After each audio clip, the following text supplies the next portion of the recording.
Hi, it's Andy Lockwood, and this is the day after the aftermath of the college planning free-for-all that Pearl and I recorded yesterday. So I was going through the chat log. You can actually download that and checking my emails, and I noticed that there were several questions that I did not, or Pearl and I did not get a chance to answer.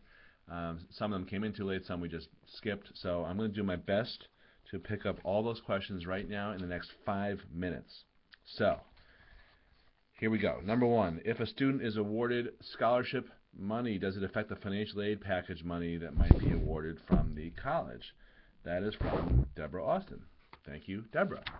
The answer to that is some schools combine it, some schools don't. And I guess the theory behind not combining merit versus need-based is that if your student is, qualified enough to get merit money, but also qualifies for need-based money, they shouldn't be penalized for being, smart or talented.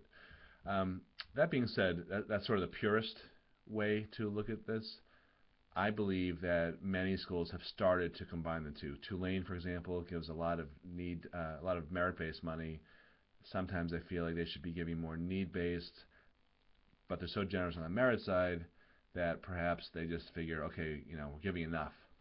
So it's a school-by-school thing. Technically, they shouldn't be combined, but I think they are combined. Okay. Next is from Joan D. Libero. What types of accounts and/or investments should you use to save for college that won't affect your eligibility for financial aid? So I did cover that on the webinar, but I think it was in response to a different question. So the answer, though, is that there are a few different types of exemptions. There are insurance products, there are annuities, and retirement accounts are also exempt. Sometimes people open up retirement accounts on behalf of their kids.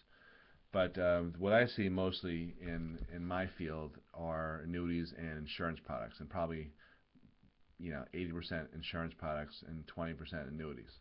So that's my short answer. I can't give specifics because number one, we've never met, and it would be unsuitable. But the bigger number two reason is that I'm not a licensed financial guy. I'm an independent guy. I can certainly refer you to someone if you want help that way, but that's what I can tell you. Number two, from Joanne. If a family makes over a six-figure income, are there any strategies that would enable them to get financial aid? So the answer is yes, because in fact, most aid goes to families who make six-figure incomes, which is surprising to people. People in the top quartile of income generally receive more money than any other category. And that has been criticized by many advocates for low-income families. So that's not really a strategy, it's just sort of a plain fact. At any given college, roughly 25% of families pay full price, and they subsidize the other 75%. That's a lot of money given out for what I call forgotten middle-class families. So the strategy, I guess, there's several strategies, but the main one would be to choose colleges that are more generous than others. For example, if you make over a six-figure income and you have only one child, by the way, I'm answering this. I've either Joanne wrote this a little incorrectly, or more likely I'm saying it a little more incorrectly. She asked if a family makes over a six-figure income, so I guess that means a seven-figure income. But I'm answering it as if you make a six-figure income. So anyway, targeting schools that are more generous than others, that does not typically include state colleges. There are some state schools that give merit money to affluent families, and that has nothing to do with need-based types of aid that's out there. They just give money to anyone who needs it. State schools are starting to give more and more money to affluent families because they are trying to make up for the gap in their funding. They don't make a lot of money, or any money really, off of state residents because tuition is so much lower. So that's another potential strategy is to target state schools. The other thing is a lot of times families unnecessarily rule themselves out when they they make a six-figure income, they apply for college, they don't get for college financial aid, they don't get any money, and they figure, I'm never going to try again. But if nothing else changes in their life except a younger child goes to college at the same time as the older one, that will double their eligibility. So frequently in those years, the overlapping years, you could have a lot of eligibility that you otherwise wouldn't know about. So I have more information about this in my book, How to Pay Wholesale for College, which is on Amazon. There's another great book, which is a lot more detailed, a lot more of a textbook, called How to Pay for College Without Going Broke by Calman Chaney, who's a financial aid consultant in New York City. It's a great book. I've personally read it several times. Okay, Lisa said, and this is related, I do have one question. I know you mentioned that you can get the cost of a private college down to the price of a state school. How would that be possible for a family earning $150,000? If private is $60,000 per year, how would it be possible to lower to a state college rate of about $25,000? Would that be possible? And would it have something to do with lowering your EFC? It could be lowering your EFC, and it could also be merit type money. The average discount at a private college is 46.3%, so almost half off. So if you're applying to a college that is $60,000 a year and it's in that average range, your net price will be something like $35,000, $37,000 a year, which is not the same as an in-state state school, but it's certainly lower than an out-of-state state school, which might be in the $40,000 or $50,000 a year range. So it's very similar to that answer I gave before. Sometimes people can improve their eligibility by moving money around. Sometimes it's a matter of choosing the right schools for merit-based opportunities. Sometimes it's a combination of school selection and some type of strategies to lower your estimated family contribution. Everything should be explored if you're interested in cutting your college costs. All right, I got some other comments here in chat. Jerry says, if the assets and income look dismal, does it affect the admissions decision? So, if anything, well, let me think about this. Generally speaking, there's no relationship between looking like you can't afford college versus getting in. So, the flip side of that is if you are applying for financial aid, that can decrease your odds of getting in. So I'm not sure if that's really what the question was. I'm just reading into it a little bit.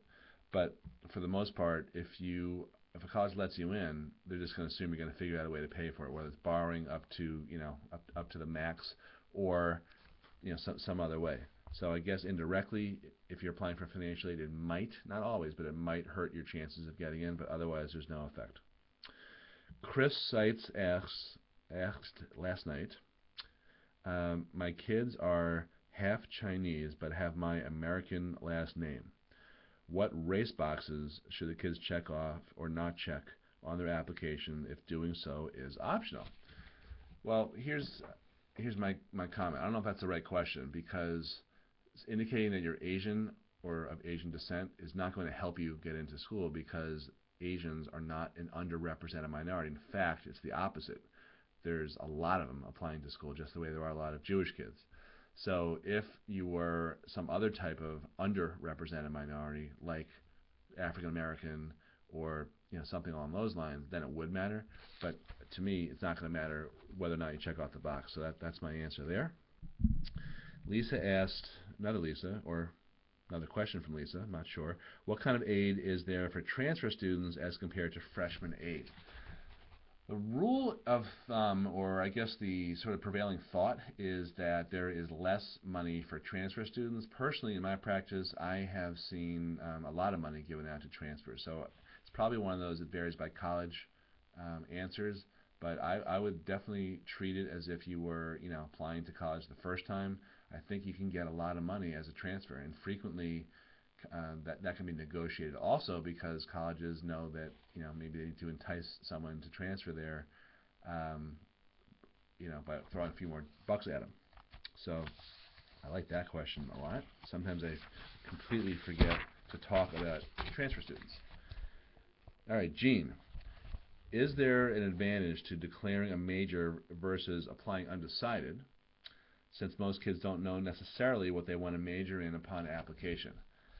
That's a great question. I mean, I like all these questions. That's a great question because it brings up so many other things, so many other issues. 80% of kids change majors, and the problem with that is potentially you can spend an extra year or whatever, 2 years in college, which could be another $40,000 or $50,000 per year. So that's $100,000. Then there's the whole opportunity cost of not working in those 1 or 2 years. That's another, let's say, $40,000 a year. That could be a $200,000 problem.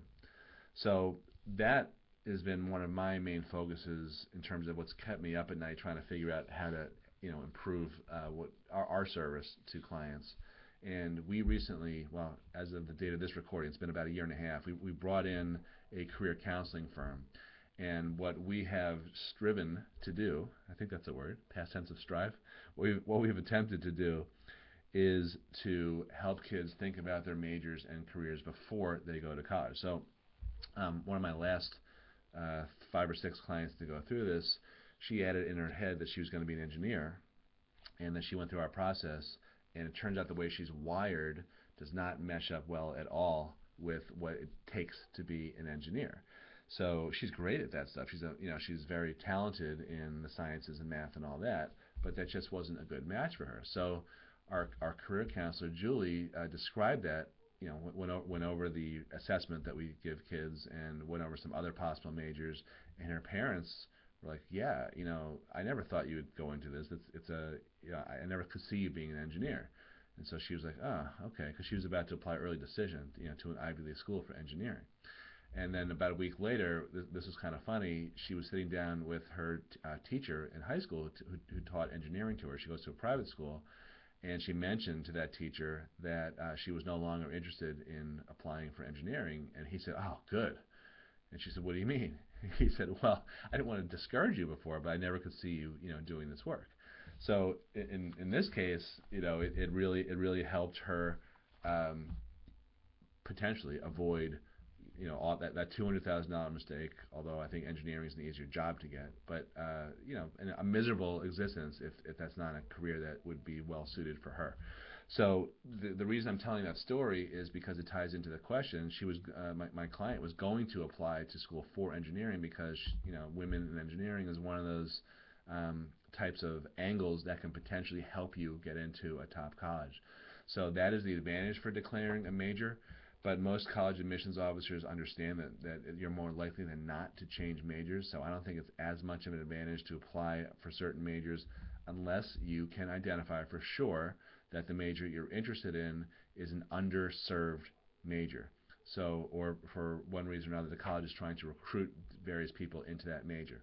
So it could be women in engineering. I had another client a few years ago. He was an athletic kid, big blonde, played football and lacrosse and stuff in college, and he got into a top Northeast liberal arts school by declaring himself a nursing major. He had an idea that he wanted to go to med school, and he figured most of the courses he would take as a nursing major would overlap with the pre-med requirements. So he did that. So that's another example. So it can help, but find out from the college itself what majors are underserved, and then you can you'll have a better idea of whether it makes sense to go for one of those majors. Thank you for that question. And I think I may have. Well, as far as I know, I may have, I think I answered everything. So, if you have any more questions, I mentioned before, collegestrategysession.com. That is a way to schedule a 30-minute conference call and fire anything away. I'll give you the best advice possible. It's guaranteed. You can read more about it on that site, collegestrategysession.com. You could also call the office if you have any questions. Thank you very much for participating, and I'll talk to you soon. Good luck with everything college. This is Andy Lockwood signing off. Bye-bye.